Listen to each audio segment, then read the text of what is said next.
special where we're going to spend some time talking about the future, the past, predictions for 2024. And oh my gosh, what a year 2023 was. Today I have Reverend Don Lewis of the Midday Show. And let me get this right, folks. You know the drinking game. I butcher her name, you take a drink, right? It's Layla. All right? Yes. Yeah, there we go. Nobody gets to drink yet. Not yet. And remember the other two rules of the drinking things. If Ed does an Edism, which is, of course, anything that, any cliche that I butcher, um, right? It's not cliches that I've created myself. Like all rumors about me are true, regardless of the facts. That's not a drinking moment. And of course, every time I say the word amazing or fantastic, there you go. That's the drinking rules that have been since 1993. And so let's hope for tonight that you drink because it is the new year. I am also with the Reverend Don Lewis. Hey, Don, how's it going? It's going well, thank you. And Lilo. Oh. Hot drink. It's time. There you go. Got to take a drink. Layla. And I'm doing fabulous. Thank you very much. How are you this evening, Ed? I'm okay. I mean, it's very hard to describe my emotional state, as it has been for most of the year. I mean, I've had last year this time, I had a lot of potential. I was very excited about the year and very excited about the energy of going to the parliament. And man, that was well worth it. Victory there. Spirit, they say spirit provides. And this year, Spirit really put me to the test. But I'm really happy today. I'm here with all of you. I'm able to do this again. So I'm pretty pleased. Yeah, it has been a difficult year. I've heard that repeatedly. Maybe we hear that kind of every year, but I've heard a lot of people say that this year in particular has been full of challenges. The one meme I've seen that was really kind of fascinating. Oh, my. Wow. I haven't been coughing until I got on the air. It is still that we are the last night of the Mercury retrograde. So that is it. We started the January 1st of it. But I've seen the meme is that I noticed nobody's claiming 2024 as their year.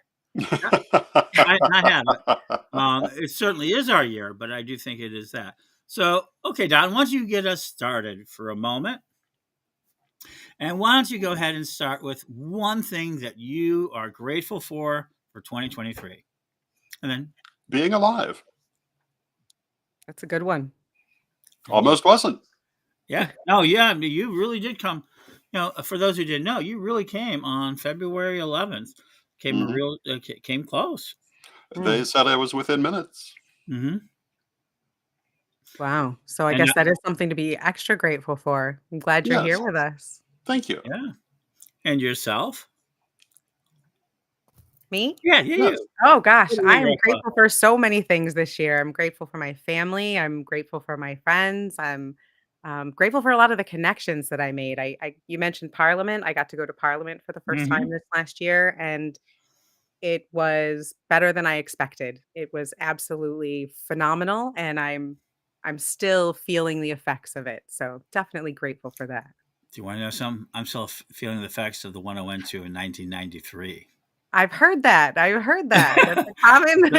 Yeah. So and everyone has just amplified that. And of course, we're brought with Jason. We allow troublemakers on here too. So. Okay. Hi. Troublemaker me. Hi, Jason. Willkommen. So, okay, Jason, we start out. What are you grateful for in 2023?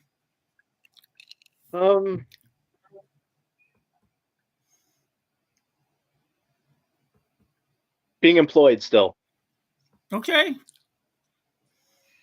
Still definitely better than not. Yeah, exactly. So. Yeah, I can see that. Yeah. I can see that being employed. All right, so let's go on to the next question. This is our first prediction of the night. People want predictions. I will. So I will give the first one, and I will say it. I think this year we're going to see an increase in the pagan community of 1 million new adherents. I've been saying it. I think you're going to see 1 million new adherents come into the community this year. Period. Okay. I think I agree with you that you stole mine. I think we are going to see a huge surge of new people coming in, and also people who have been here for a while coming out of the broom closet. I think that people are very much going to, claim witchcraft and paganism, heathens, all of it, more so in 2024 than ever before. So I absolutely agree with you on that one, Ed. Yeah, So I'm there you gonna go. You put an extension on that. Yeah, absolutely. Don? I think it's going to be a very transformative year. I think in that way, as well as I think we're going to see some changes in how the community deals with things, um, and how it organizes itself. Okay. I think that could be a much needed change, a much welcome change. Yes, I'm hoping it will be a positive or a positive transformation. And Jason, there you go. Jump right in. What Okay. is your first prediction of the year? Well, today I did a tarot reading, and it had a lot of major arcana. So I think there's going to be a lot of, as Lord Dawn said, major change coming, and it's high energy, it's something major is going to happen. I don't know what, but something major is going to be happening this year. Mm-hmm. And today we're not, so people have gotten used to having the screen on the board because we have people in the chat room. So you can join us for our chat room. And Ceramic says, hello, Reverend Lewis. Hello, Jason Winston, Janet Winston. I'll just show these as we go along. There we go. And I thank everybody being part of this big podcast. I think this is probably, I'm grateful for family, job, money, and repair things, food on the table. I think that's an important one. That's something I have to restore. I lost my, I lost my entire revenue base. So I have to do that myself. Renee says hello. There you guys go.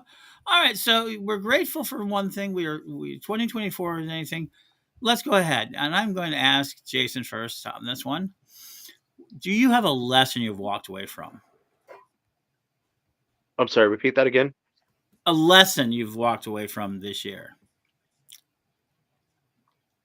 Mm-hmm.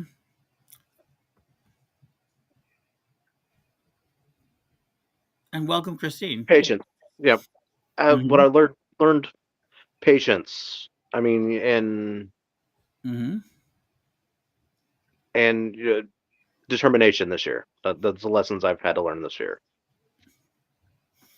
And Layla. Shh. There it goes. God, I don't do anything. Everyone's going to know my name by the end of it. That's one of the advantages of what I do. There you go. Lesson I learned this year is that imposter syndrome is just an awful bitch and doesn't deserve the time of day. Just, do it despite that, I think. Maybe goes along with your determination, Jason, but don't let imposter syndrome win, I think, has been a big theme for me this year. I can understand that.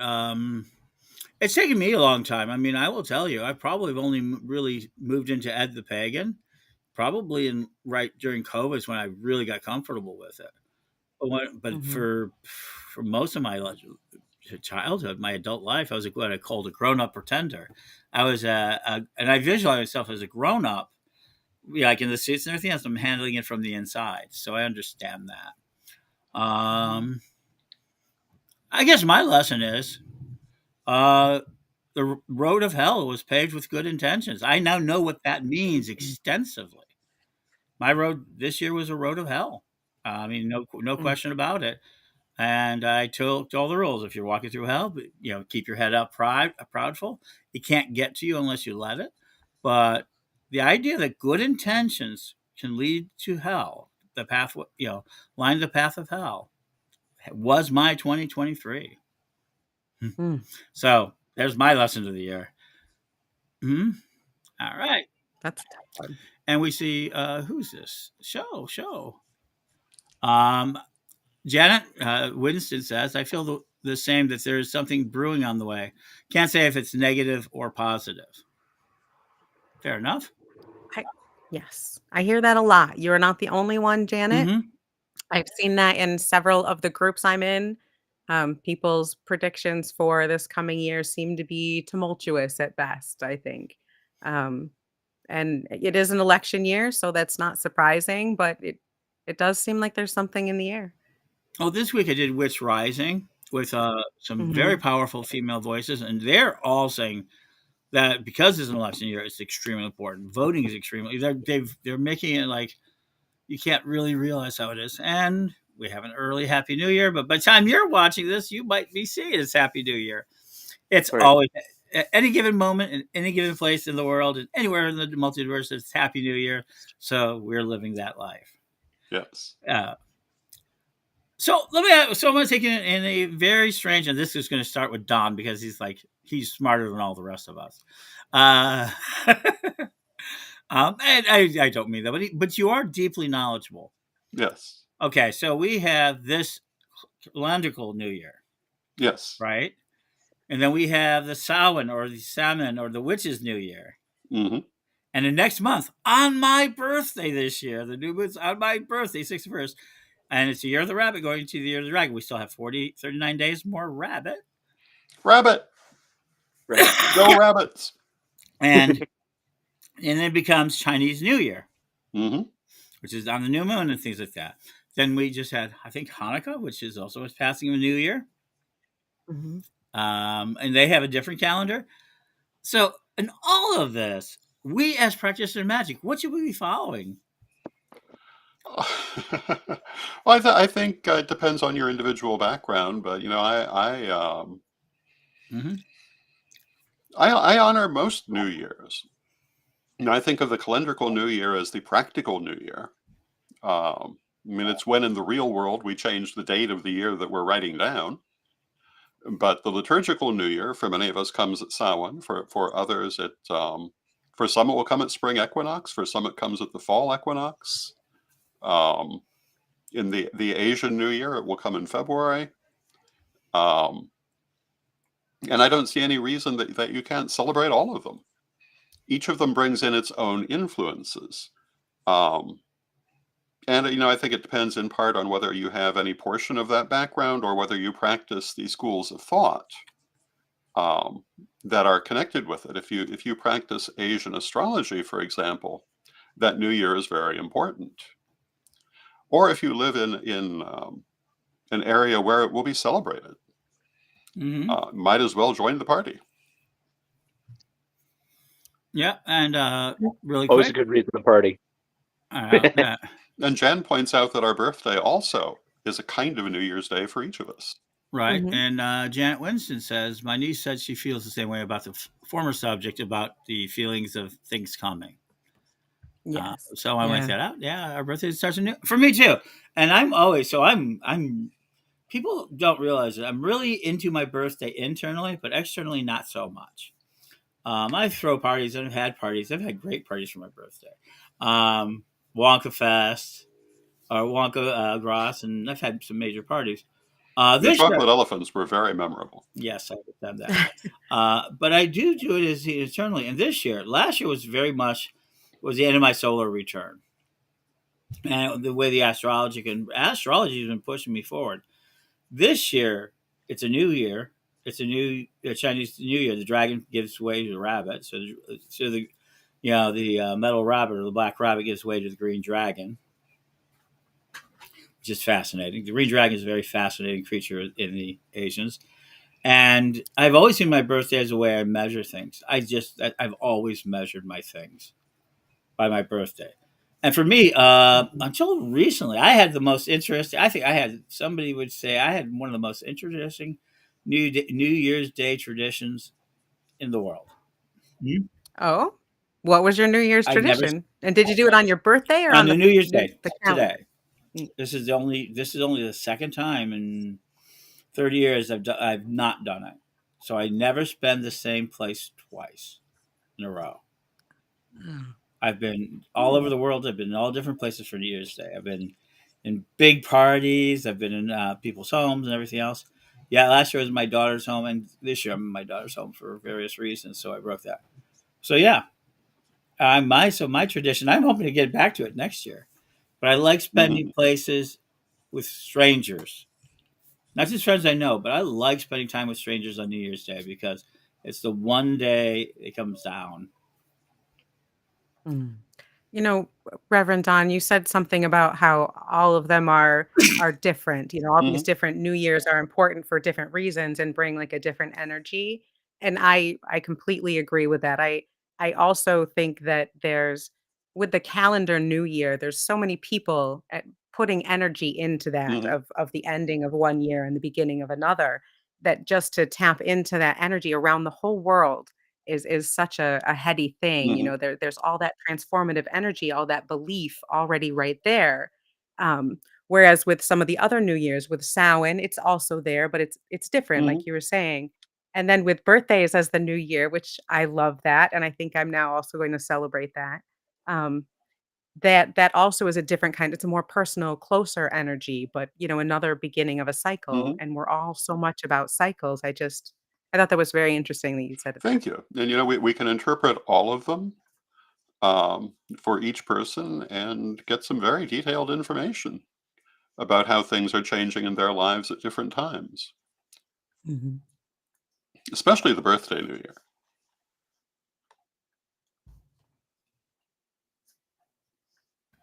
How about you, Jason? Why don't you have that subject up for us? See, I'm just seeing if he's paying attention.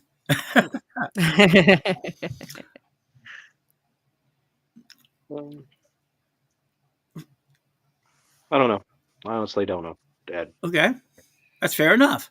Yeah. Um, one of the big things I think Jason, I think one of the things I saw Jason go through is a maturity game. This year was a lot more. Jason's always been a great worker, co-worker, second in command. But when he had to come up to first command, he no matter how much he struggled with it, he came through and was really good about it. So I'm always very appreciative of that of this year. Christian Higbus says I'm a rabbit too. Does everybody here know? Do they know what they are Chinese? I had to look mine up. I'm a February 1st birthday, so I had That's to a little. and I know That's a that the little thing trickier. it's a little trickier. So I grew up thinking I was a rat until I, Hmm. learned the Yep. actual when the new year was when I was Hmm. born, and I believe I'm a boar. Yep. Okay. So Yep. That's good. Don, I know you and I are the same rabbit, which is a Yep. black rabbit. I'm a horse. You're a horse. Jan Mohi says rooster. There you go. And I'm rabbit. And so this year I'm very fortunate because it's favorable to be on your own sign. It started early last year and it ends as late as it possibly can this year. Uh, so there you go. Um, yeah. so let's go ahead and get into one more. We're gonna do another prediction after this, but let's get to talk about the. So I've seen a lot of it, and you guys are masters of it. A dragon Winston. That's Jenna Winston. I'm a dragon. 64. Yeah, next year's. Oh, Yeah, per this is year. your year coming in. Um, I'm not sure that you're not born in the same. So the point was Black Rabbit was for the people in 63. It was what we were born under. There's five elementals. People, there's an additional part. There's an additional part of elements. So it takes 60 years to go through the entire Chinese cycle. And most people don't know that. Okay, Caden, you're a Mm. rabbit. Okay. Um, so divination. We're all divination people. We all teach, train. Yeah, we teach it, we train it, we use it. Divination is in all the sorts of different forms. And a lot of people say you should get a reading at January 1st. This is one of the big things. Um, and I want to know, what do you think about that? Well, I always do one for myself on January Mhm. 1st, so I guess that follows. I know a lot of people do. It's I think that's pretty common. We all kind of want to know what the year is going to be like, what's in store for us. So what better time than to, tap into that universal energy and see what the next year is going to bring for you. I think we all want to do that a little bit. So yeah, I have a habit of doing a tarot reading for myself, usually at midnight or just after midnight, and they've they've been pretty good. They're usually more in depth, fuller readings than your typical just one or two question reading. Um, so yeah, I like to do that. And do any of you guys have any types of I think it's a good idea traditions? to do a reading for the new year, either on or around January 1st, Hmm. um, in whatever way that you read. And people have many different ways of reading, but it is I think it's good to have a look ahead, but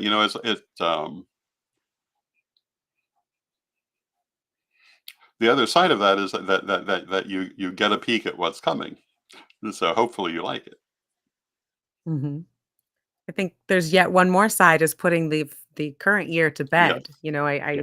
I part of that whole doing the reading for the coming year is going through my journal or monthly readings I've done for myself to see how the past year was and kind of, Hmm. putting that to rest, wrapping up those threads and then looking forward, Yeah.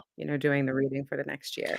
I think the idea of putting the old year to rest and opening the new year is a very important New Year's custom that we deal with in many different ways. I mean, one of the things people used to do was sweep out their houses during New Year's Eve and open the doors at midnight to let the old year out and the new year in, and things like that, as a way of making a symbolic end of one before the beginning of the other, which I think, we work a lot in symbolism. We work a lot in the spiritual meaning of things, even when we're not fully conscious of it. So, I think making that definite ending is a pretty good idea. And talking about the sweeping spell, that is the daily spell for the very first return. If you are part of Pagan World, you've received it in your emails as part of our daily, 45 days a week. We started it with the sweeping spell, the daily spell, thedailyspell.com. Yes, Yay! I'm very proud of it. We're bringing it back. 25 years, it is still chugging. Yes, indeed. I do think people don't understand. So, in the other side of it is the idea of grinding. We are grinders. Okay, so I'm going to ask you guys for another prediction, and this one is a very simple one. I don't want necessarily about community. I want to know, what do you think is going to be the most interest change in your technology this year? Technology is coming, and you all use it. So you're Mm. all high technology. You're all deep technology users. You have that. You have podcasts, shows, all of it. Um, so anyone who wants to start, yeah, I will finish it because mine's probably the most difficult. I don't want to people. I'm trying not to break any more people's brains. Not that you think it's a joke, but Well, I'm a podcaster and I and what's your use quite a bit podcast? of back on the Back, broomstick. and of course it is. Back on the And broomstick. for all records, I met this lovely lady at Brushwood, but she was Ah, doing some Yes. amazing stuff. She did it. Thank I don't you. teach it. I don't go to the classes for it. People have asked me, why don't you teach it at the festivals? Because festivals are my vacation. Other than promoting Witch School, that's it. But she did a lovely job teaching it. I mean, it was amazing, and she Thank got some you. down. Okay, uh, continue. But yes, so I work quite a bit with the different programs, software, and I'm seeing quite a bit with AI. I know people are seeing this all over the place, and there's controversy, good and bad, with it. But for me personally, the tools that I've been able to use to assist just in Mhm. doing my work online has been amazing. It has helped me in so many different ways to streamline my work process, um, help give me writing prompts to help me keep things organized. It's just, and that's just the tip of the iceberg with what it can do and what Mhm. I've seen other people do with it. So I really think that that's going to be more explosive than we think. I think there's going to be so many more things coming out in that sector than even we can imagine at this point. I agree with that. I also have to agree with that. When I was young and dinosaurs ruled the earth, I was trained as a commercial artist, a term that younger people have probably never heard. Because no sooner was I done being trained as a commercial artist than commercial artists ceased to exist and were replaced by graphic artists, which is a very different thing, doing many of the same jobs. But when I think about AI, I think about it kind of in those terms. It's another way of doing what we've been doing, Mhm. and it absolutely will be something if we wish to survive, we must learn to work with it, and I think will be a great thing. And I'm sure that I'll be using a lot more of it in the coming year. Mm-hmm. Your turn, Jason. My turn. Well, I think the advancements in AI, I agree with them both. I mean, I've already seen it change how blogs are posted automatically. You put in your suggestion and it posts it for you. No, I mean, automation is becoming more internet uh, steady. I mean, automation, how it revolutionized industry. I think it's going to revolutionize the internet. I mean, it's Mhm. creating more automation in post in how we think in things. Um, but I'm also messing with animation, how I Mm. mean, Mhm.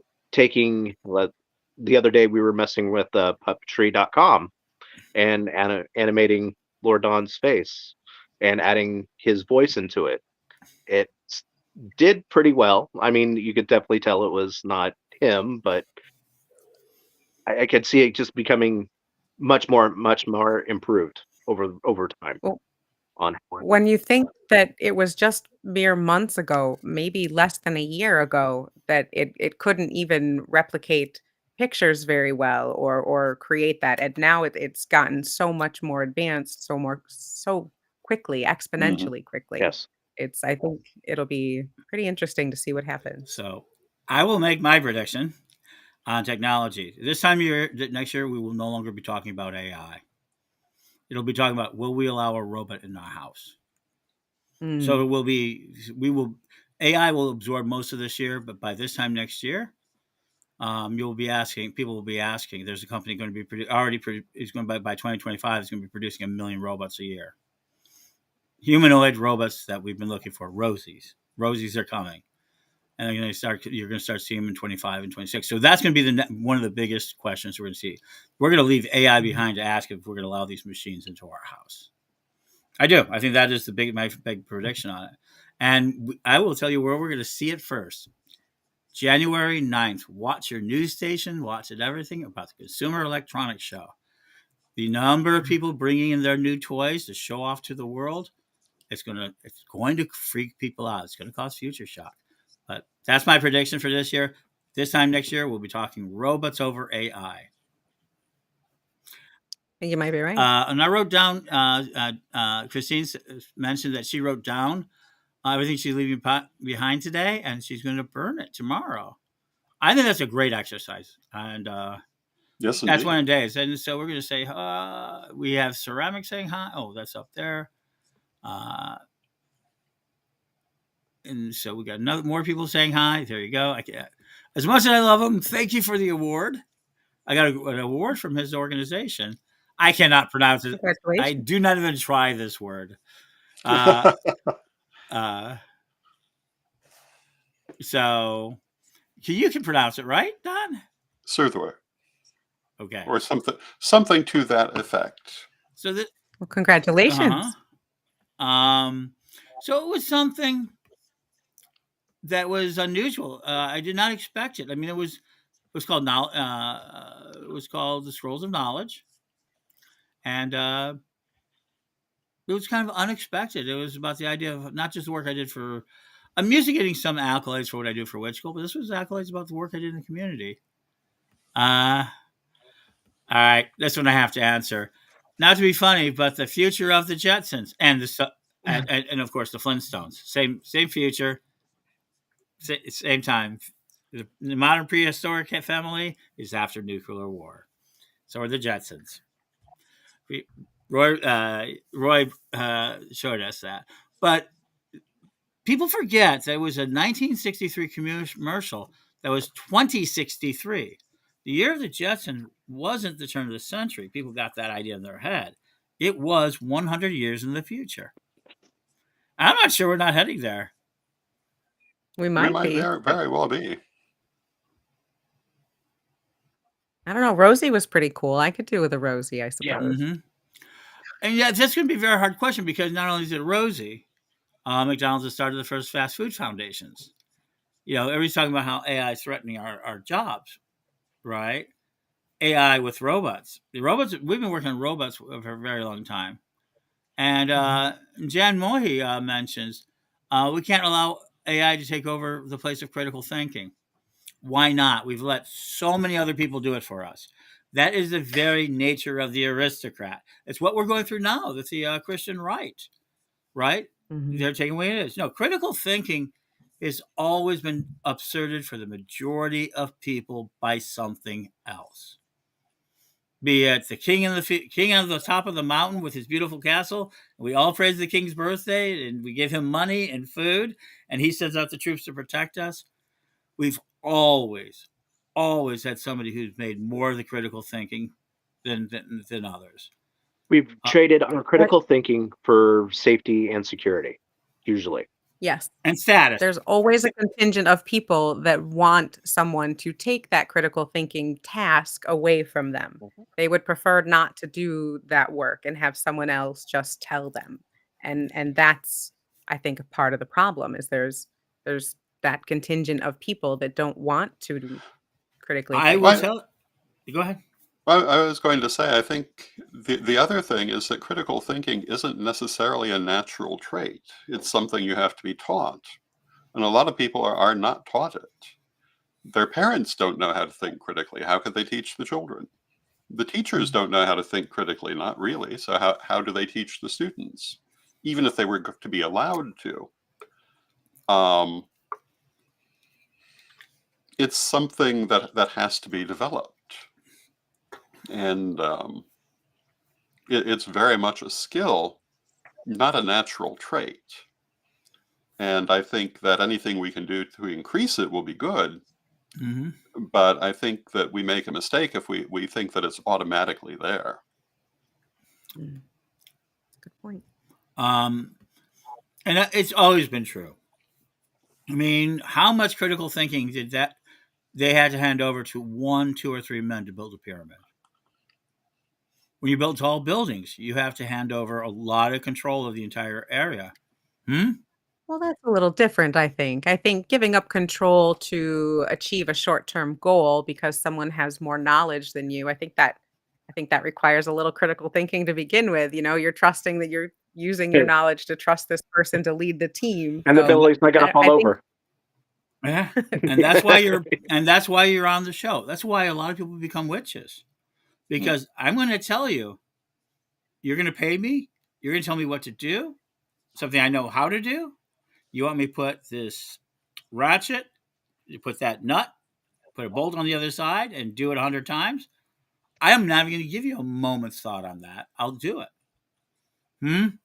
I mean, and that's really what's been so powerful about civilization and cooperation.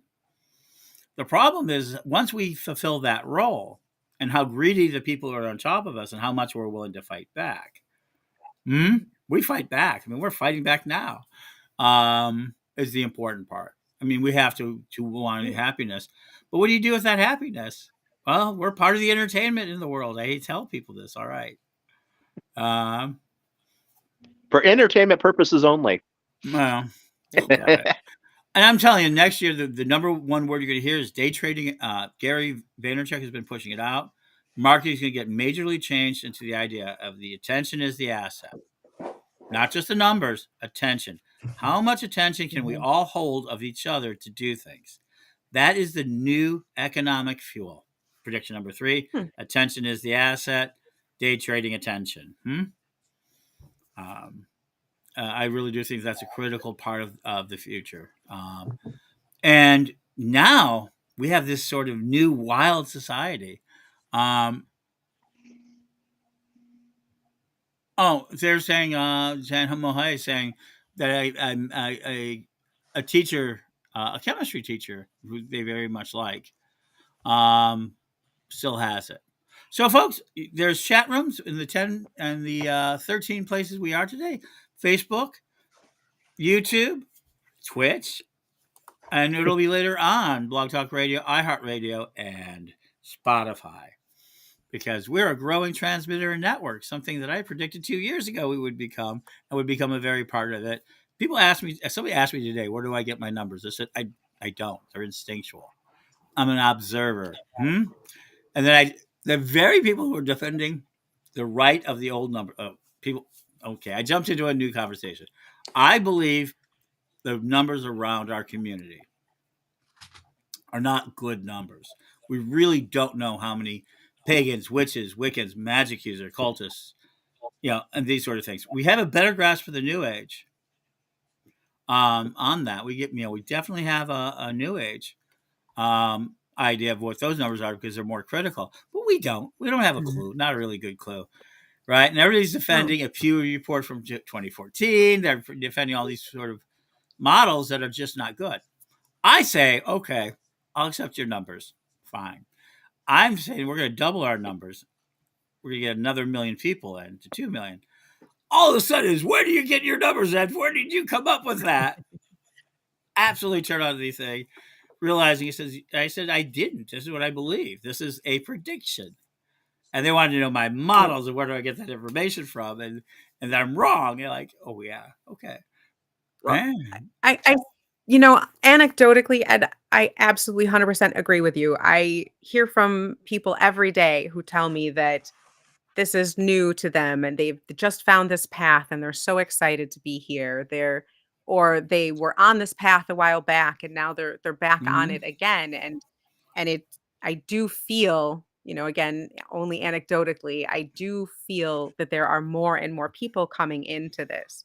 I started a podcast in February and the outpouring of people who are looking for community has been amazing, a little overwhelming. It's everyone is searching for that community. And I think that what we need is to somehow count all of us. We do need to count us. We do need to know some concrete numbers so that we can get respect in places. I mean, not that Parliament's not giving it to us, but you had trouble with them in the past trying to tell them the numbers that we had and prove those numbers.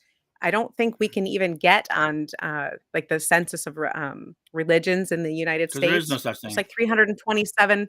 There is one. There's a couple, not on the U.S. Census, but there is a religious census. We came in the last one. We came in 0.3% of the population, and they combined us with pagans and Wiccans. They combined both of those together. Right, and so I think there's a lack of understanding. The article by the it was in the Atlantic that just came out. Rabbi Wolpe. Okay, let's talk about that. People probably want to do this. There's a lack of understanding. I mean, he's a perfect classic case of not knowing or understanding anything That's about an out-and-out lie. Right. On his part. You don't think you know? Oh, you think so? Come on. He's a Harvard divinity chaplain where Byron Ballard, Drake Spaeth, and tons of our people, Starhawk, have spoken before them.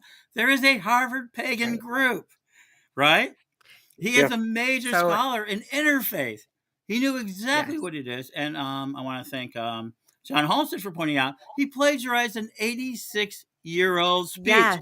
He knew exactly what he was doing. He knew, he's trying to say, oh, I didn't understand it. No. He knew exactly what it is. If you got into his record, he is a what they call a Orthodox, which means he's technically a conservative Jew that is acting more and more Orthodox. He's and he's very in tune with the right-wing positions. I could tell. The betrayal here was the Atlantic allowing it through. I mean, I'm going to tell you, I don't know why the Atlantic let it through. But no, this man knew exactly what he did and why he said it. He used it. Pagan is godless. He wants to bring it into this fight. It's a positioning paper.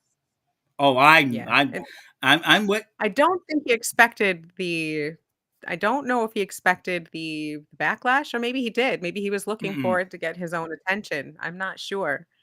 But I think it's pieces like that, because we're not counted, Mhm. because we don't have more of a national presence, why hasn't an opinion piece of ours, our side, been in the Atlantic? You know, where is our next op-ed? We don't We deserve. need the numbers, We I don't think. deserve it. Okay. Not yet, maybe. No, no, no, no. There's a simple rule in media. I'll give it close. So we want to stay upbeat. We don't want to lose our audience tonight. People are joining in. They could be anywhere tonight. We want to thank you for being here. But we how many of the Atlantic subscribers are there that are pagan that would pull their subscription? I don't know. I do. Good question. Very, very few. Right? We Right. can't. That sort of thing. Secondly, how much advertising has a pagan or a pagan base or a business that even touches paganism bought from the Atlantic? Good point. Probably none. None. Mhm. And how big of a voice can we make that would actually hurt them? Pretty much None. We didn't hurt them this time. We made that magazine be noticed more. Right. We just gave them free advertising. And I think that's because we don't organize. We haven't had any type of organization other than when we get offended or outraged. I think this was a better organization than I've seen. This was Byron Ballard sparked it. I amplified it. Lawrence Lerner got involved to start structuring. Holly Moore came out. Jason Menke came out. This was a wonderfully organic, in my opinion, a very organic kind of presentation. And I think It was beautiful I, to see I the think this was reaction. I'm so impressed by the community. I've never seen something so wonderfully beautiful. At the end of this year, we took the Mercury retrograde and rammed it right up that rabbi's commentary. And it may have amplified his position, but I think it also amplified us in a very, very good way, Mhm. in a very positive way. And And yeah.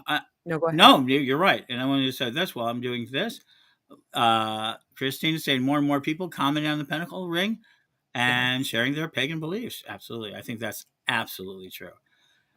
More and more people are comfortable wearing Mhm. it and comfortable coming out and having that, whereas we didn't in the past. It's been, I know people when I first, started on this path that would not, they absolutely refused to wear anything that would identify them as pagan. So that's definitely a positive change. And we're going to do this. We are introducing our next speaker of the night. Welcome joining us. All right. Don can pronounce it. Siddur? How do you pronounce it? So Kierwe. Okay. Okay, that's going to take some work. I'm not even going to try. All right. Happy New Year's, guys. I'm leaving for a bit. Okay, great. Bye-bye.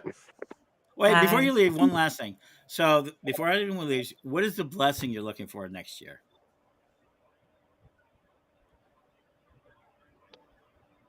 Blessing, I would like to be more financially independent. There you go. Hail, and so mote it be. So mote it be. All right. No motive. Talk to you later, Jason. Talk to you later. There you go. Well, welcome, and welcome to our show. Welcome to this. This is our prediction show. Before we get you started, we're going to ask you right away, what is the number one thing you're grateful for this year? Yeah, so I would have to say that my biggest appreciation for this year would be the ability to have kept a roof over mine and mine's head. That was a big worry of mine at one point earlier on this year, and a big blessing came to me right at the perfect time that I needed it. And so yeah, that was definitely the biggest blessing of mine, and something that I can carry on into next year as well. Wonderful. And so the first thing is, what is your first prediction for 2024? Yeah, so I've actually been thinking about this for at least the last month now. I've noticed that since 2019, about mid to late 2019, that's when people started coming into their own, starting their own internal quest. throughout. See, we're coming up on 4.5 years now. I see that people have established themselves spiritually, internally, and now with all that's really happened this year, people cementing themselves in their beliefs, their stances.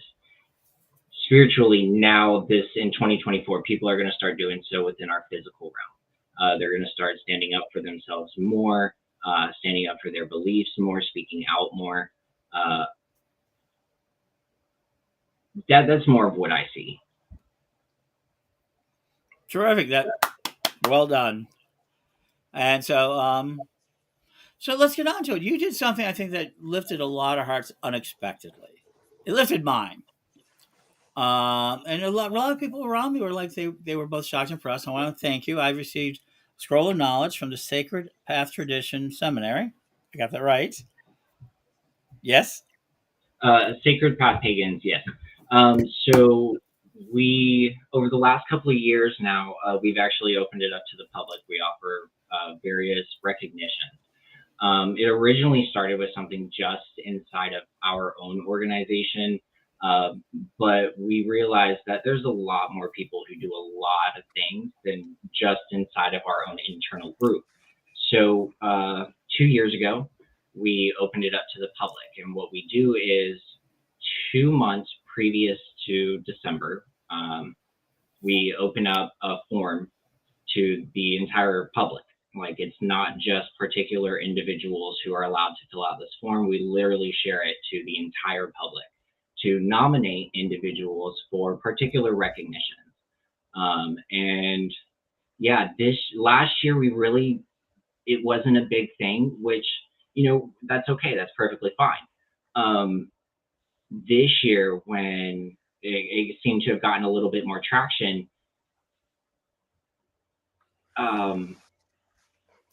yeah, I would have never imagined the impact, especially just 2 years into the public, that it has made. Like, it literally touched my heart.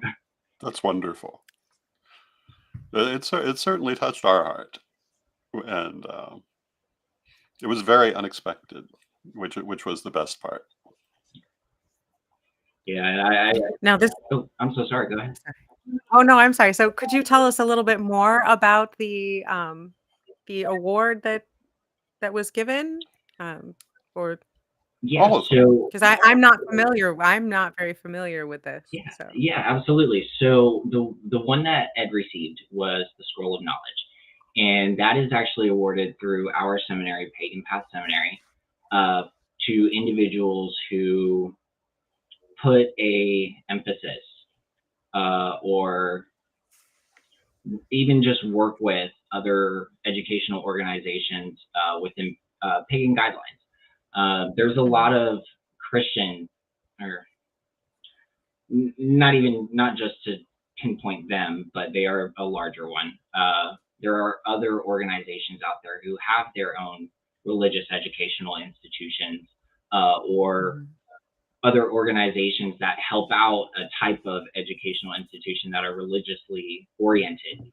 And we don't really have anything like that. And one thing that I've noticed, and many other people noticed as well, is that Ed does aid in pagan education, not just for the Karelian tradition, not just for witch school, but for a variety of pagan organizations. And so he definitely deserved that award. Mary, let me pull it back up. Let's see. There is. I believe it was the Mary Stand of Wisdom.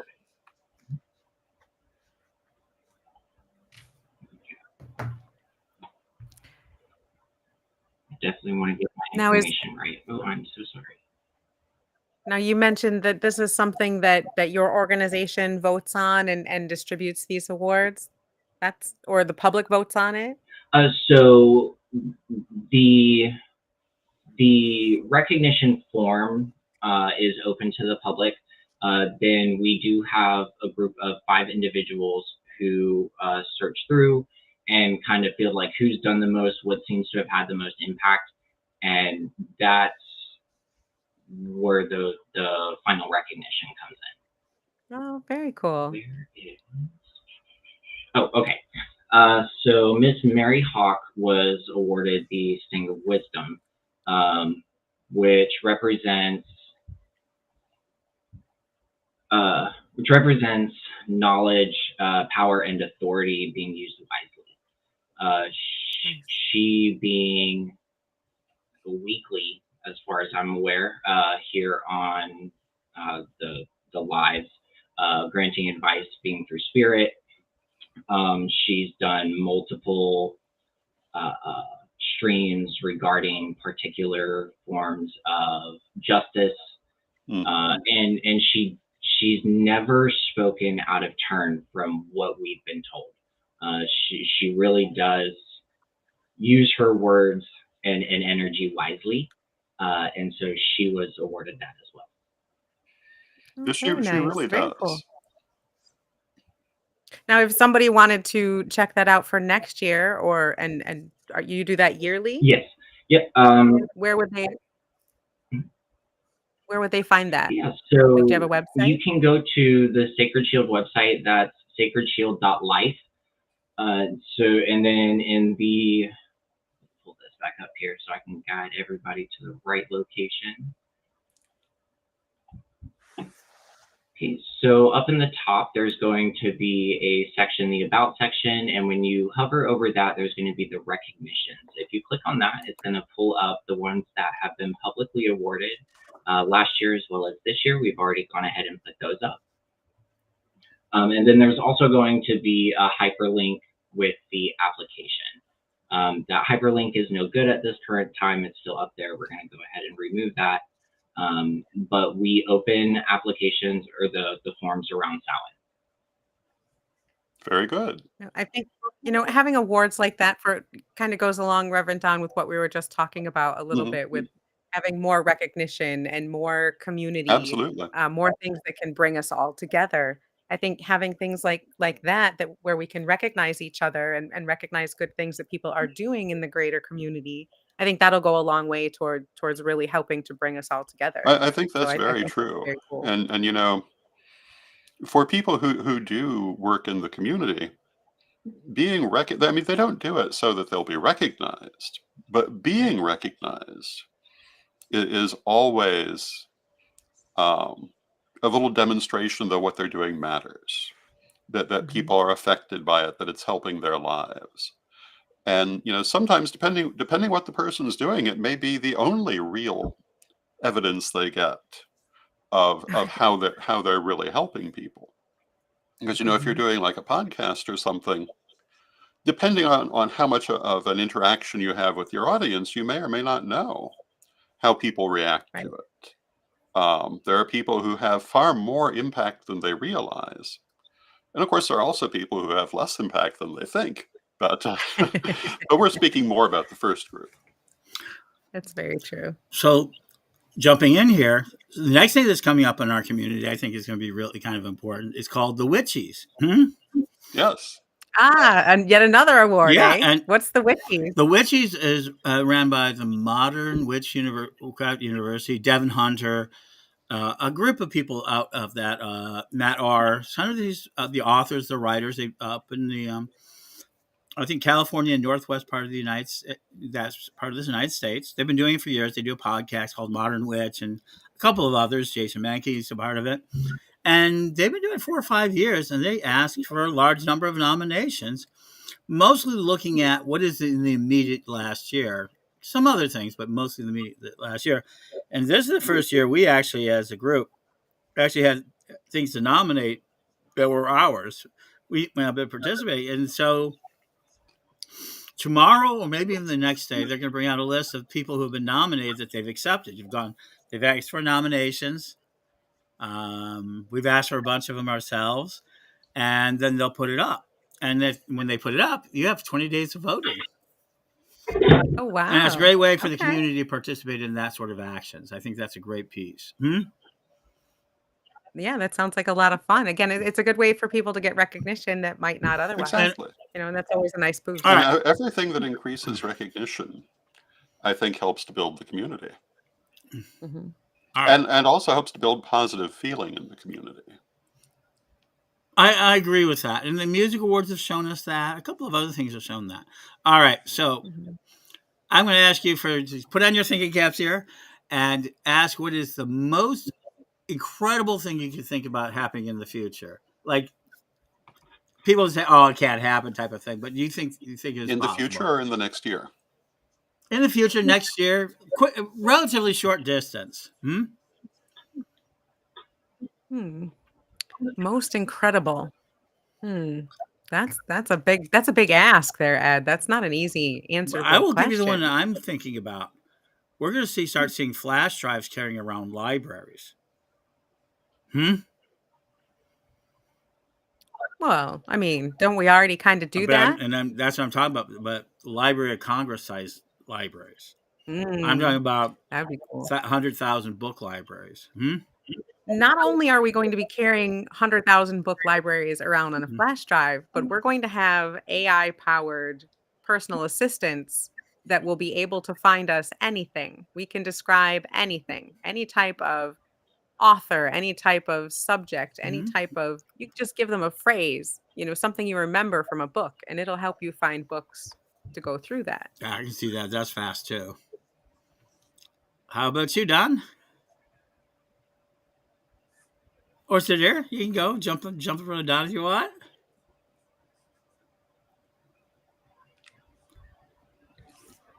Pregnant Well, I me, pause. was big going to question.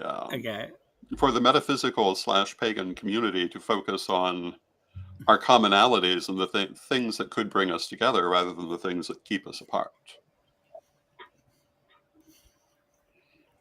That'd be fantastic. And again, talking about awards like this is one of the ways to do that. Mm-hmm.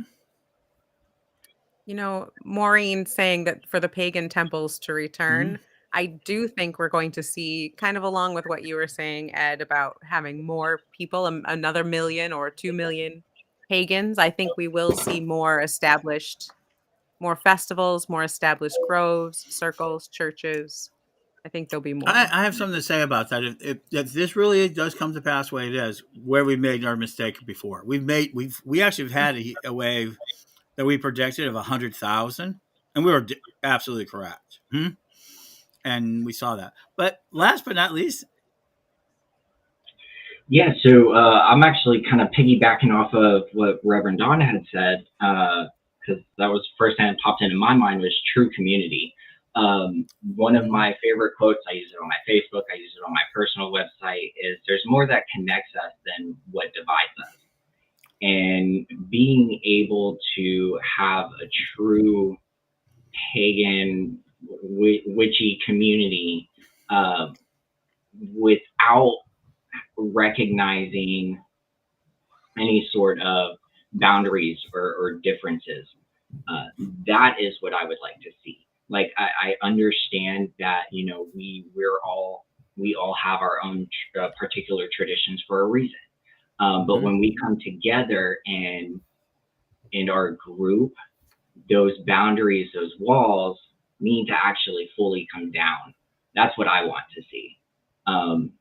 Over the last 20 plus years, yes, we have been getting there, but I'd like to see a bigger step. I agree. so last time I saw a surge like this, I've seen 4 of them in the community now, and this is the largest one yet. I saw it in the 90s where we were doing magazines and radio shows. Everybody said they couldn't be done, they weren't viable, but we had a on the ground magazine. And I had when I started my radio career, Psychic Chicago radio that gets into your mind. You're referring to Green Egg as the magazine Oh, or a no. No, different one? ours was called the Round Table. The Yours. Psychic Chicago Oh, Mind. yours. We did Yeah. over 100 editions, and there were dozens and dozens of other people all over the country doing these magazines. In the 80s and the 90s, we were very and that's where Don really got involved.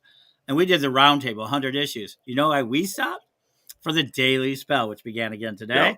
Because we saw another surge that we couldn't get past. We could never supply enough paper.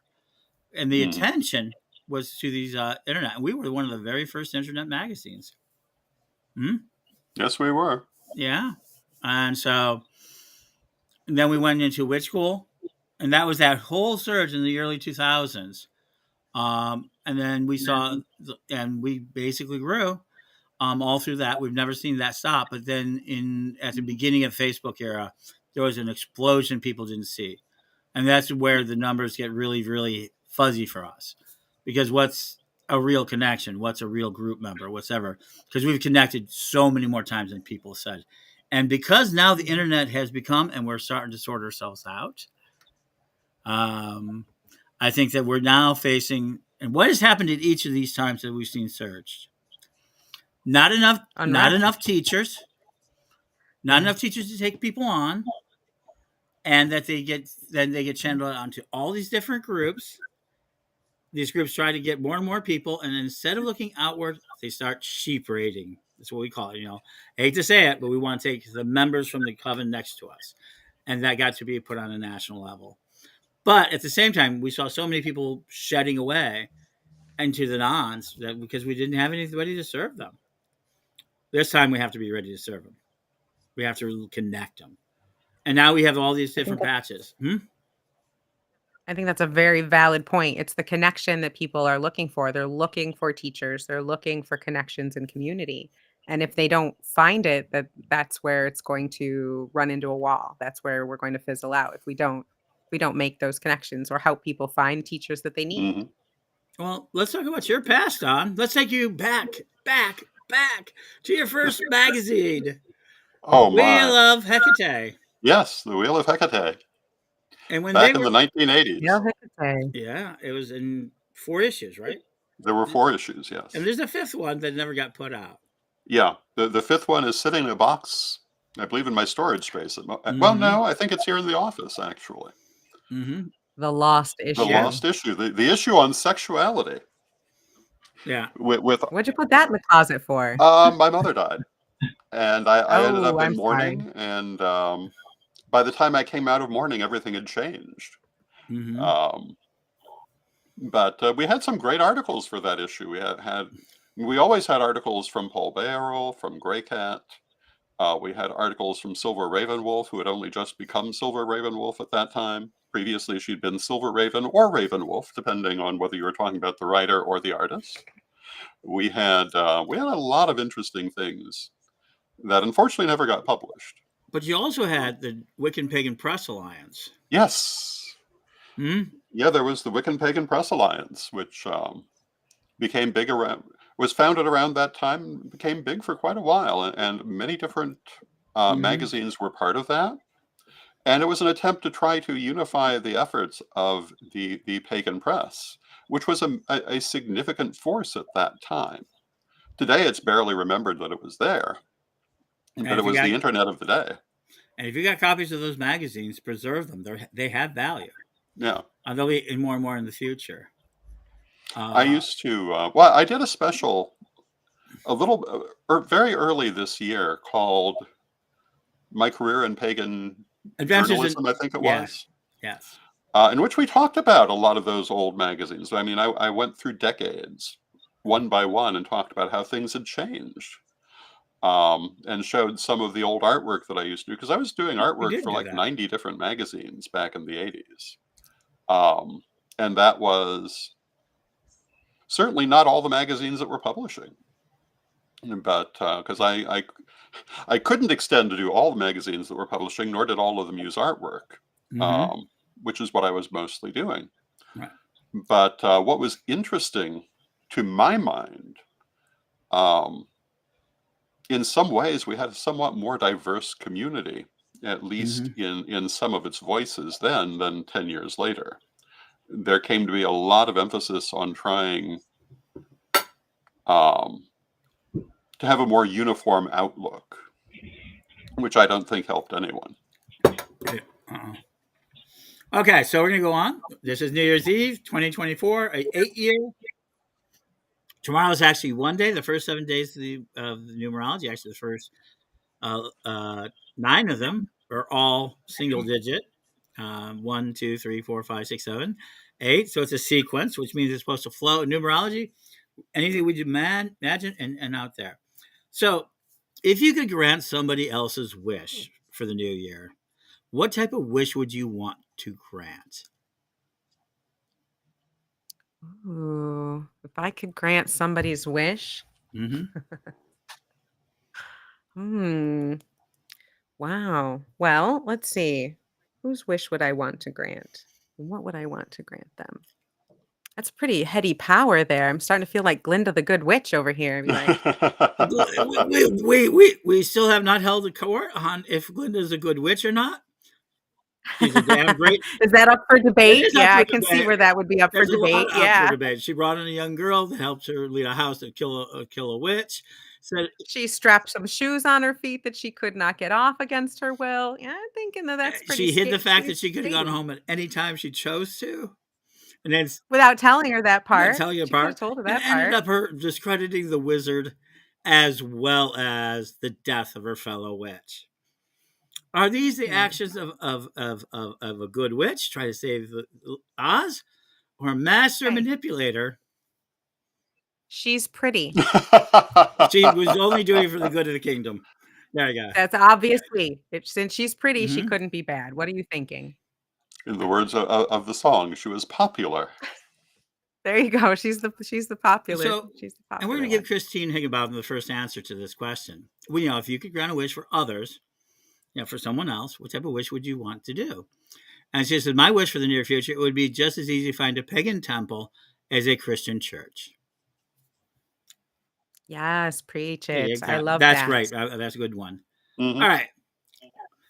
Are you guys ready to try this? All right.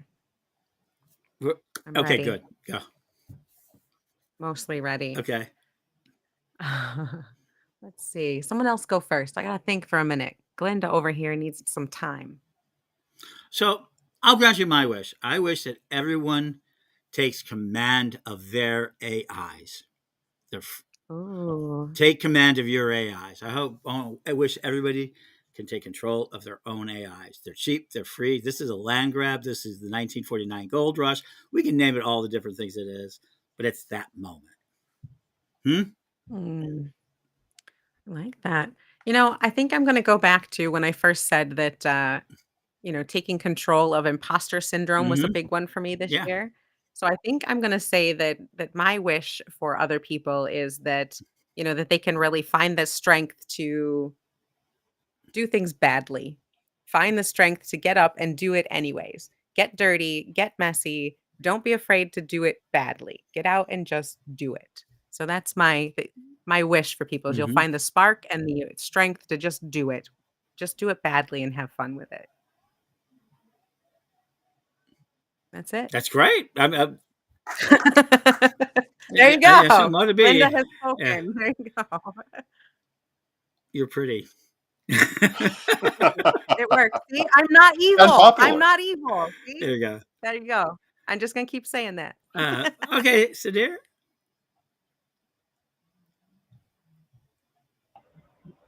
So I have my camera off. I was away for a moment when you had asked the question. Could you repeat So it? it's a for very me? simple. If you could grant, you have the power of a wish, to grant the wish of someone else, or someone else, what would the wish you'd want to grant be?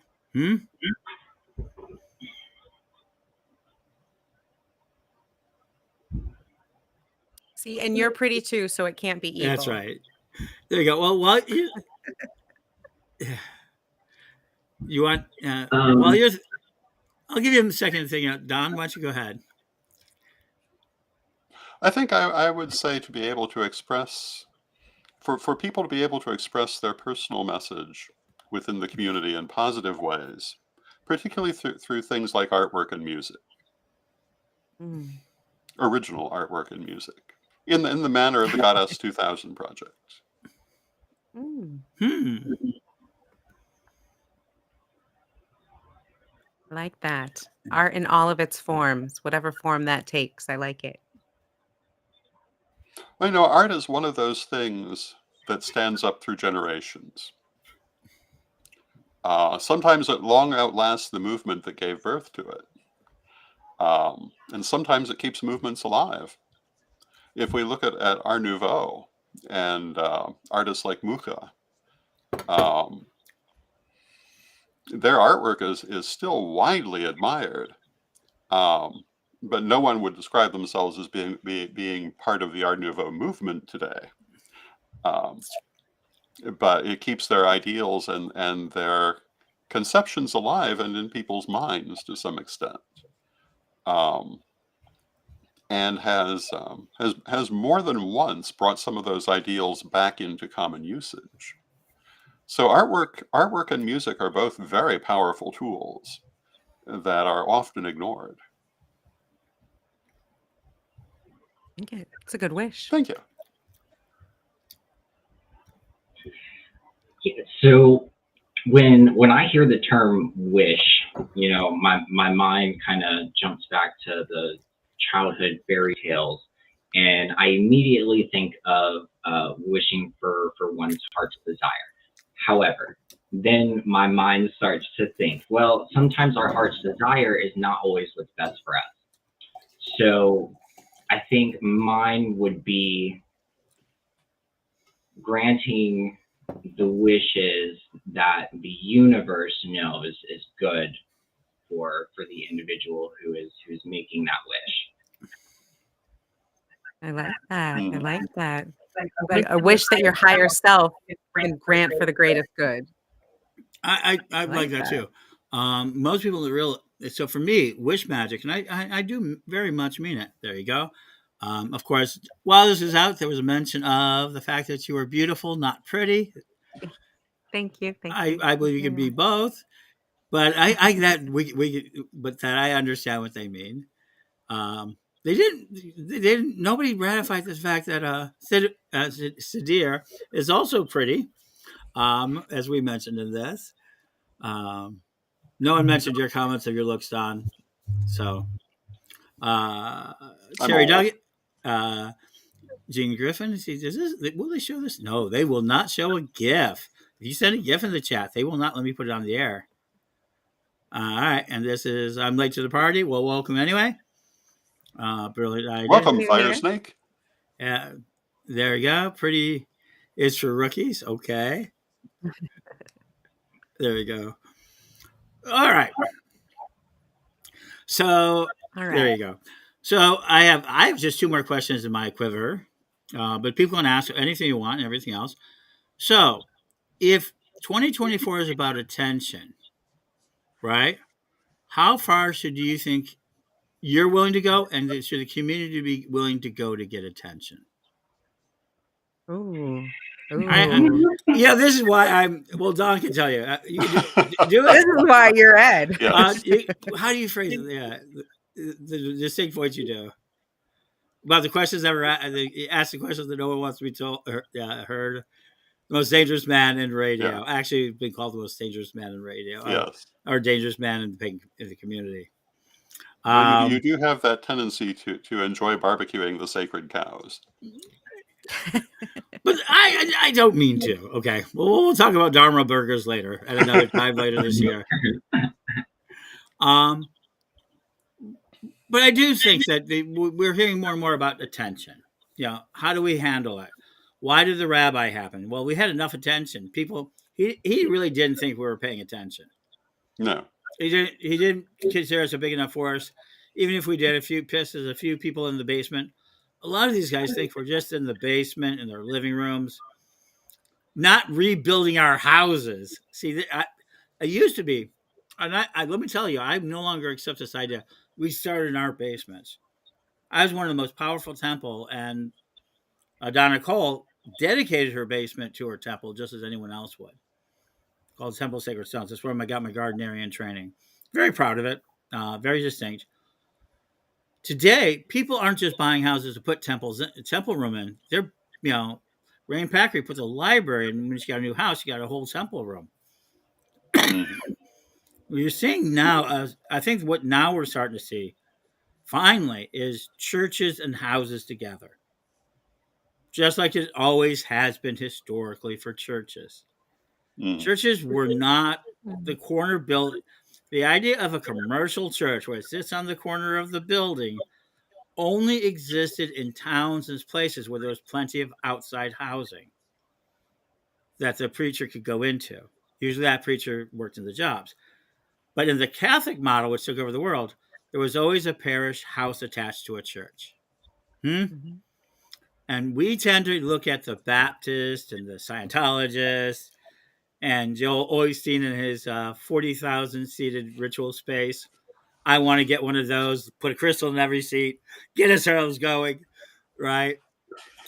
No, that would be fun to do once or twice, but I would not want to pay the cost of that. No. But no, if I could go to Red Canyon to get everybody to carry a crystal rod to do something around a big thing, I would love to have these big events. So I'm not against the big events, or believe not, we can't find value in that large size, or even in the ownership of the property. I mean, we have every right to do that as well. Mhm. It is this singular idea of what we're doing. How what do we want to build our attention to? Do we want those types of structures? Do we want more festivals? Number one thing we did right, festivals. Mhm. We actually ended up with real property under real pagan hands and building a real pagan town, Wisteria, which is, Wisteria's got actual people living there and talking about expanding it. We've got, Gaia Retreat Center, which is, holds big events. And the event that it originally held to build it passed away, but the land is still there. Yeah. Heartland, Spirit Gathering paid for it, and even though that passed from the world, the land is still there. So we saw attention in land. What's next? What do we want attention to? And that's my question. What is it that you would like to have attention to that you think would bring better? What would you like to see attention to? Would help you. I mean, let's be selfish. We can be selfish about this. It's going to help you, help your community, help the larger community. Anything that you want to do. I think more events. I think more community events. I think more. I mean, you talked slightly jokingly about the large Joel Osteen type church, and okay, that's a little ridiculous, but I do think from some of these larger centralized structures, say Circle Sanctuary or something that's well known and bigger and established, from these, if we give attention to them, maybe we could start to get more grassroots things going because that's what people need is they need connection. They need some way to connect with each other than just online. These online workshops and classes and circles are wonderful. And I think that they're filling a very big need. But everybody really wants to do something personal in their town. And if we had some way to have bigger organizations that could then kind of hive off, much like Coven Systems did in the past, hive off with smaller groups in different places, maybe by having these larger central ones, we could have more of the smaller groups in more diverse places. I don't know. That's but good. More You don't have groups, to say more festivals, more ideas, more in-person connections and opportunities for connection. we're being very And bold. So yes, yes, this is the only thing you should do. And here we go. There you go. And Christine points out one of the best events, the St. Louis Pagan Picnic, which is of course where we met Christine and have met her many times. Oh, it has number one festival we've taped. Yeah, wonderful event and a wonderful model. And I think I think the social model is the way for larger events to follow. That can cross all traditions, can cross all different backgrounds, because it's not dealing with that. It's dealing with our social identity, with bringing many groups together in one place in a kind of a low pressure situation. I think that probably is the most hopeful way to build larger events. I think that, and if I'm jumping on anyone, just stop me. I tend to talk a lot. We want you to. You're there. Throw elbows. Come on. When I was learning, I started out as a solitary, as many of us did, in the 80s and 90s. Then I moved to central New York, southern tier of New York, And there I accidentally ran into the most amazing group of pagans I have ever met in my life. And I want to recreate that. Everyone needs to have that. It was a group of diverse people, different covens, family Mm, traditions, solitaires, every different type of witch, pagan, heathen you could mhm, imagine.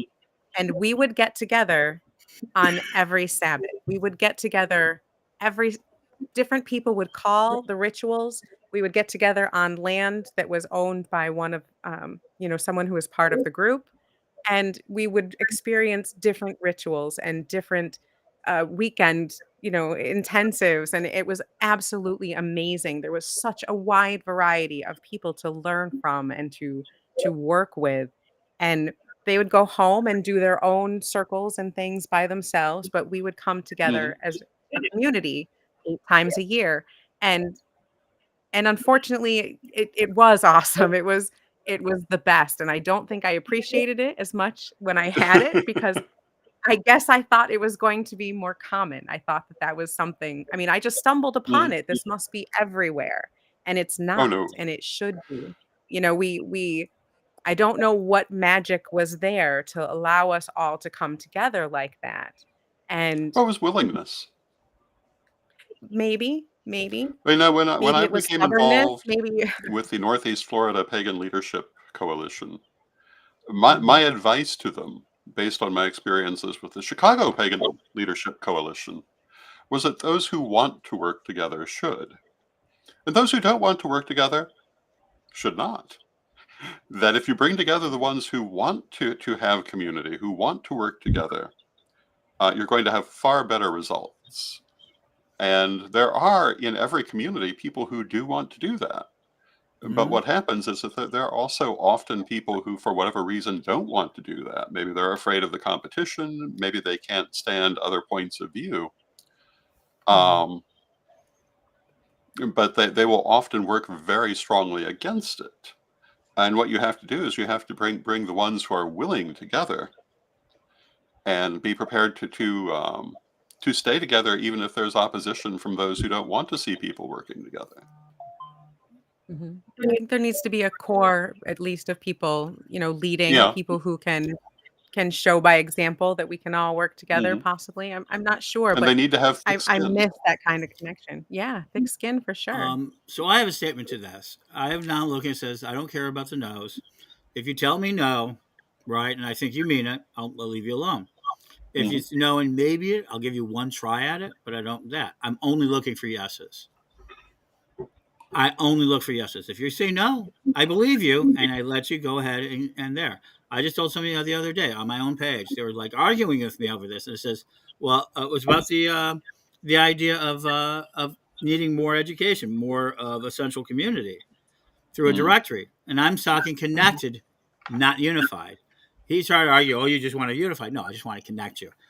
And because there's a very big power in networking, you know, mhm, if I can create a system that is like maybe pagan bias, so the numbers in it are pagan bias, but a telephone has no politics. A communication line has no authority. A Hmm. communication line has no innate ability to command anything. It simply exists like our cell phone numbers, like our connections here on Restream, as a way to reach somebody that is going to either help you in some way or give you some information or maybe has something that you need or want or maybe they have something you have something they want. The pipes are dumb. People don't understand the pipes of the world. The internet is dumb. It's intentionally and purposely dumb. It has no opinion. It has no authority, right? It's Hmm. only the device at the end, the website, the service, whatever, and you. And so the more ways we have these connections, the more ways we can serve each other, but the pipes won't try to get us to do anything. Yeah. And that's what I want to build. I want to build these powerful pipes that move across the world. That's my goal for 2024 is to build connections. And everybody goes, you want to unify the world. Only in the idea that like we're all serving today, and I know at least two of us, I don't think you two have met before. Right? And now here we are talking to the world from one to many in this idea of social transmission. Social transmission now has come of age. There's going to be so many pagan television stations. There's going to be so many Wiccan television stations. There's going to be so many LGBTQ television stations. Just like cable, you go through it all night long looking for everything from the sales channel to the porn channel to eventually what? Food Network. Yeah. And these are powerful things. They may sound silly, but somebody's going to win that most attention. And we're now Well, it's not Home silly. shopping It's just we folder. are all going to end up at the Food Network. That's the point. Right. That's where we all end up. and the I Cookie mean, Channel was the enemy, and they thought they were going to come Right. up there. They competed for years, and then they brought in the Iron Chef show from Japan. That was it. Food Network won. Yep. winner. Anytime you have competition, when we have competitive pagan game shows, I guarantee you'll see more people watching it, and we're going to head there. The only thing we haven't figured out in the community, we have more television stations coming on this year. We had two, arguably 2 years ago. Now we have 5 or 6, plus others using other resources coming on. Well, with YouTube and TikTok, we have, I can think of 3 very prominent witches on YouTube who essentially have their own television channels that Absolutely. are reaching Uh, hundreds of thousands, if not millions of people and doing a beautiful job at it. I think Yeah. they're doing a great job already with what we have. Not necessarily a TV channel, but it's pretty close. Oh, it's all pretty close, and that's what I mean by we have to get connected. That's what I'm saying. That's the difference between connection, which is my goal this year. I want to connect 1 million pagans this year, versus the idea of unity. Right. There's no value in unifying you guys. It makes you one big single target, and that's truth. I'd rather keep everybody decentralized. At the end of the day, that's going to save us all. All right, so I think let's go ahead and begin wrapping this up. We've talked about blessings. We've talked about predictions. We've talked about the fantastic. We've talked about the mundane. Right. So what is? I think the last prediction is a very small prediction, right? Or maybe blessing, or whatever you want to call it. But what do you think people can do themselves, just themselves, this year, to make not a resolution, not a habit or anything else? I mean, it can be, but what is it that they can do for themselves to make New Year's Day and every day after better?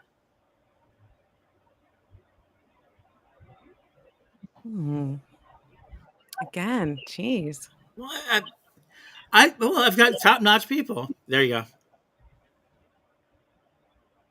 Yes, you can go, Cedar. So,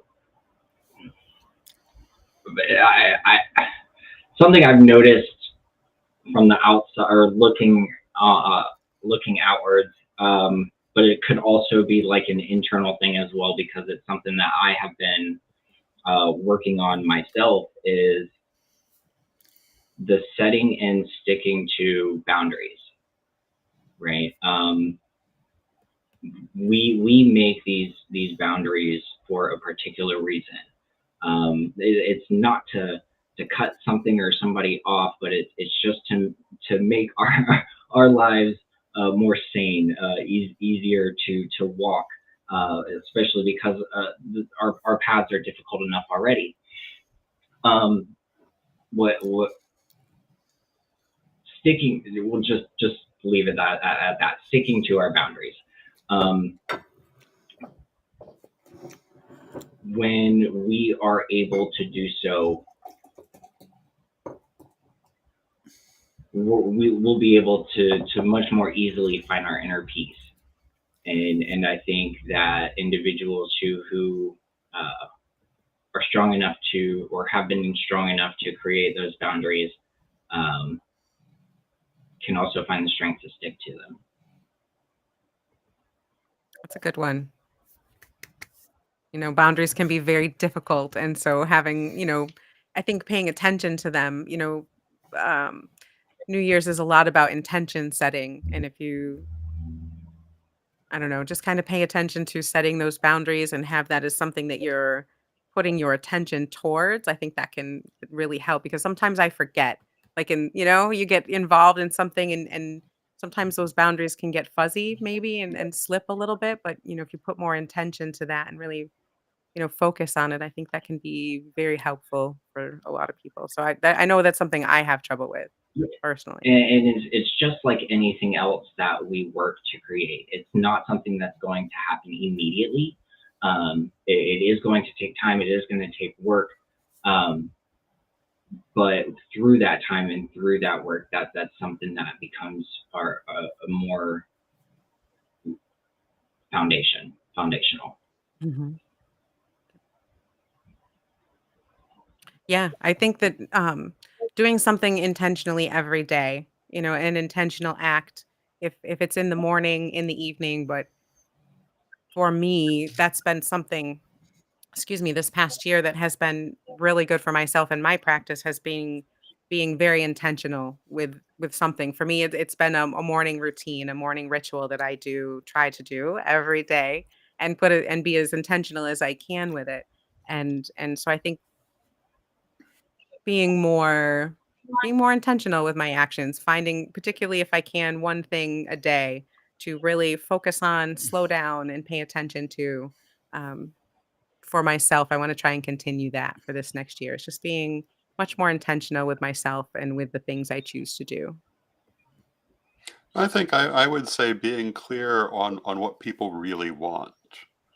People Mm, often think they want one thing when unconsciously they sometimes want something very different. So I think bringing their conscious and unconscious together to be clear on what they truly want to avoid the crossed wires that we sometimes end up with would be a very positive thing. mhm, Okay, so I'll give my last one. Mine. I'm going to tell everybody it's the acceleration of the acceleration. Everything's about to move a lot faster than you think. And if I've trained anything, most people don't realize it. I know some of the leaders of some of these big corporations. I trained with them. I did everything, but my religion always got in the way of me making money. mm, I did everything that I did it for my faith, my practices. And I walked away from being right a lot. And I'm not going to complain about it, but Don can advocate for this. Mhm. Huh? Yeah. But I would do my faith, and my faith would always the people around me would crumble, and we saw that in 2023. Mm. Because not because we did anything wrong. Byron Ballard explained it really well to me. We followed a traditional pattern, which was a pyramid, a tower, and towers aren't holding anymore. So anyone who builds in a tower, true. Tower Time by Byron Ballard, listen to the last week's show if you haven't heard it. And so I'm in a really aggressive, accelerative mode. I know that I've panned for gold before. I've won some of it, largest tradition in the world, did a lot of it. But I'm telling you, I've never faced anything in my life, which means no one other human being in their lives have faced what's about to happen. And I'm going to be extremely accelerative, and I'll probably step on a few toes. And you guys are a part of it. I mean, you guys are all doing what I call the disruptive processes, the moonshots, podcasts, a seminary, a licensed seminary. Can you talk to me a minute for about that? That's an extreme achievement this year that people aren't talking about. You're a licensed seminary for your state, accredited. I mean, which school is this? There's license, but you're an accredited seminary, right? No. So religious schools in the state of Florida, because we don't have a board, an accreditation board, excuse me, like there is for the Christian schools here in Florida. We are not actually accredited. What we do have is a letter of exemption from the state of Florida Okay. Commission of Independent Education. What that does is it allows us to legally provide degrees as long as they do have a religious modifier. This is actually our third year that we've had it. Yeah. It is an extreme accomplishment. Mhm. That is a great That's accomplishment. amazing. And that's what's Congratulations. something That's worthy. fantastic. So, folks, this is it. I want to I'm going to give each of you a last word. Let's see if I can do it. No, I'm not even going to try. Layla. Yes. Well, happy New Year's, everyone. Happy 2024. I hope all of you have a joyous, adventurous, wonderful year filled with magic and love. And, may at least one of your wishes come true, if not more. Cedar? Happy New Happy Year. New Year. Cedar? Well, first off, thank you for this spontaneous bringing me on to today's show. It was definitely a joy. Everybody, I hope you have a fantastic and safe New Year's. May you and yours be joyfully and prosperously blessed. Thank you so much. A Happy New Year, everyone. And ride the dragon. Yeah. Wow, right. That is it. Yes. Coming 2010, 2024. So let's take a few minutes for ourselves. Yes. Those were lovely guests. Yes, they were. Spontaneous, energetic, and I you know me, I love to have the surprise. Mm-hmm. So let's talk a little bit about us, our teams, our ideas. Enter the Dragon. Mm-hmm. I saw somebody just put that in there. Yes. Joanne, there we go. And let's go ahead and talk about this really with quick. a cute little dragon emoji. Yeah, I love that. And Happy New Year, everyone. This is it. This is the last statement. So let's ask the big final question of the year. Where is your health at? I think everybody wants to know. Why don't you just go ahead and give us that answer? I know you didn't expect that. Again, a hard question. Well, it's certainly better than it was. Late last year, I got some new medicine that has been very helpful. Mm-hmm. And I'm still not entirely sure what the future holds, but I'm going forward, and I seem to be going forward steadily. So I'll take that for now. Good. And I figure. And so, what's your next project out? Reverend Don's Book of Astrology. I'm noticing that you're bringing out books a little bit quicker. Is there a reason for it, or is it just simply time, or is this what you promised in retirement? Well, it's kind of that probably is the closest to it. Mm-hmm.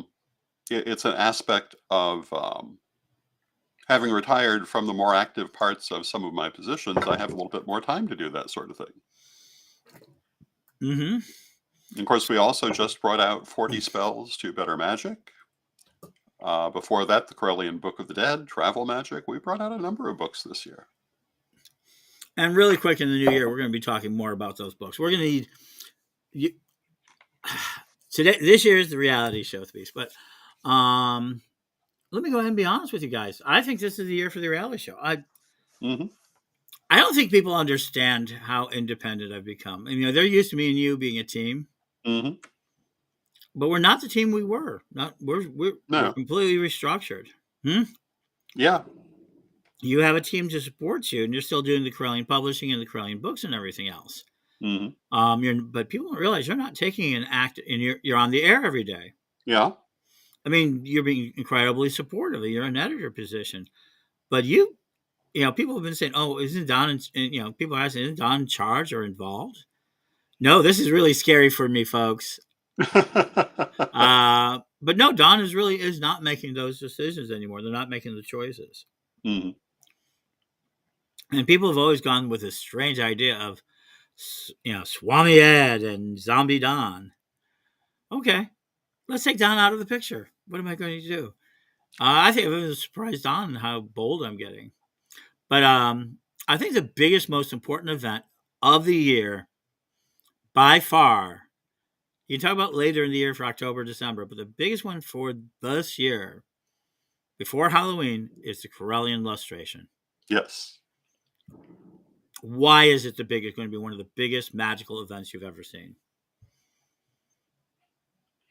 Well, from a Corellian point of view, it's the first double investiture in 45 years Mm-hmm. and a major changeover of energy. Investiture. What do you mean? Most of our people aren't going to understand it, and they've been on for a while, and they're tired. Um, well, the seating, the investing of the new first priesthood, Lord Phoenix and Lady Alyssa, and it will be happening at the same time, which has only happened once before in Corellian history, and that was 45 years ago, Lady Crystal and myself.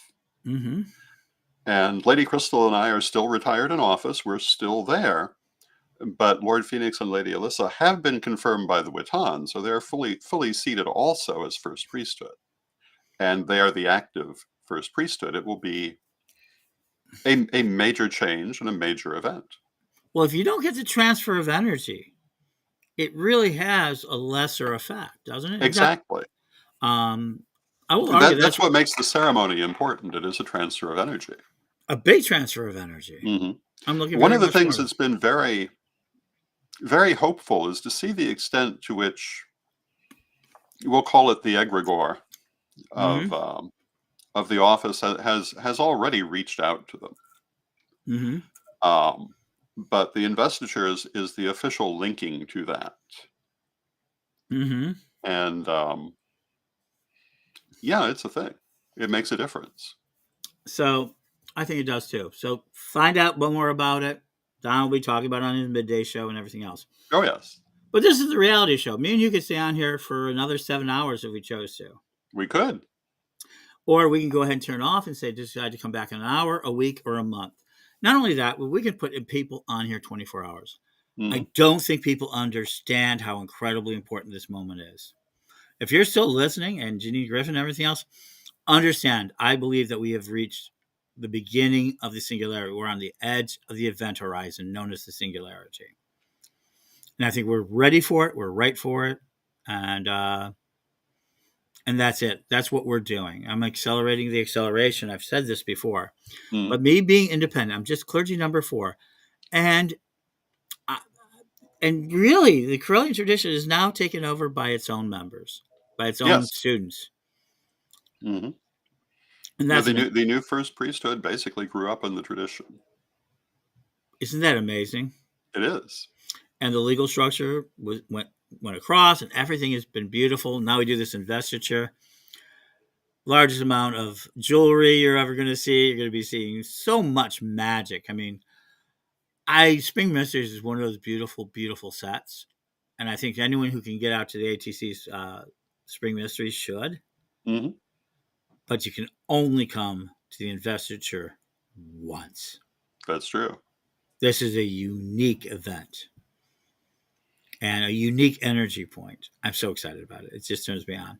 The last thing like this was 45 years ago.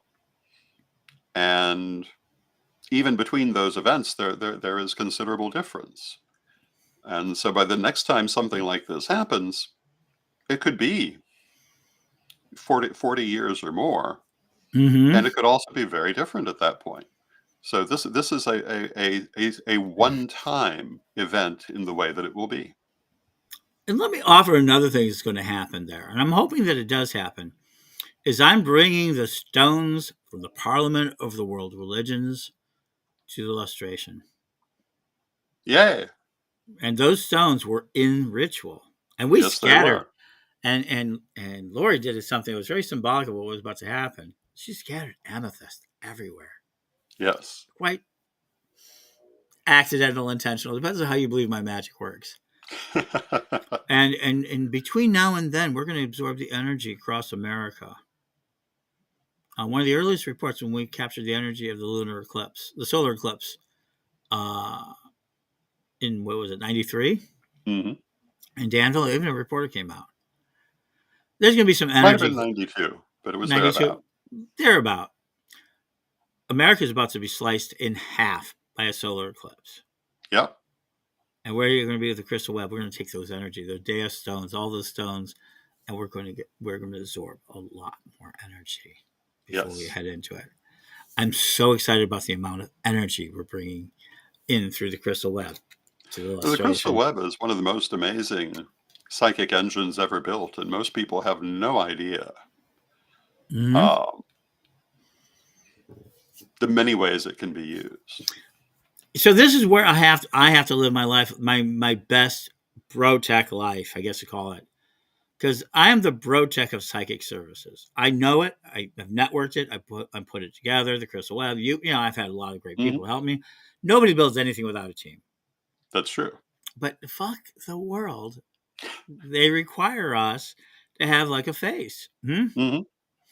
And most people don't realize, as much of a face as I am in the pagan community, Hmm. I'm not that big a face. I'm known to the leadership.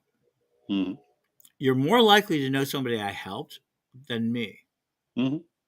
Now, if you want to talk about the cumulative effect of how many pagans I've got attention to, how many of them gotten into radio, how many offshoots of radio, television now that's happening, how much I've inspired, that's a huge number. I know that. Hmm. So it's really difficult for me to have to be okay. Ed, you're it. You got to Yeah. tell us what to do because no one else understands this. I got told that today by Kat. She said, I am in awe and your genius, and it is scary. It is scary about it. You do see things differently from all other people. I do. And that's what we all do. But Yeah, but that's true. I just happen to have it trained on the pagan community. Yes. That's it. I'm not theology, not philosophy, any of that. So in this new year, I want to offer you a wish, Don. Okay. And I really want to see you reconcile your life now to who you are. You're a professor now. You're going to be a teacher now. Hmm. You're going to be more in common with swamis than you do with the other pagan leaders. I suppose that's true. You know what I'm saying? The swamis have lots of people teaching. You've given birth to an incredible tradition, incredible people, incredible ideas.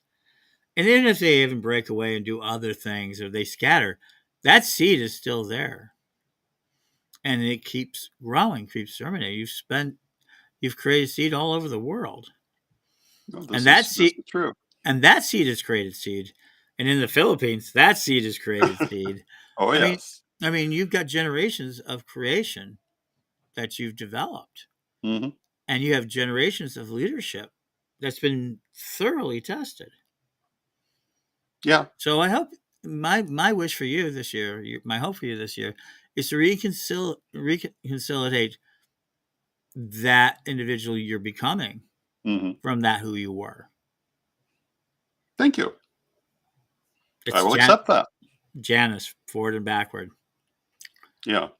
And so for my audience, I want to give this wish to you guys this year. I want you to have it more than anyone. And it is join into Pagan World. Don't join a Pagan World. I don't really care. But find more people to connect to. It is going to be desperately, desperately important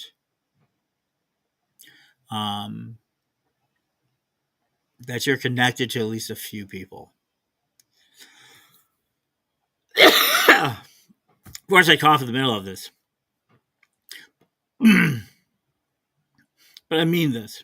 Hmm. You need to connect with somebody. Try to join one of Byron Ballard's groups if you connect with her. Selena Fox. Out there. I think Joe Frost is really good, who's Temple Church. Don Lewis is good.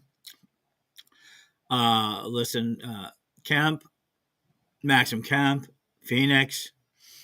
Going out to Belladonna and Brenna and Grace and Dusty and all them out there.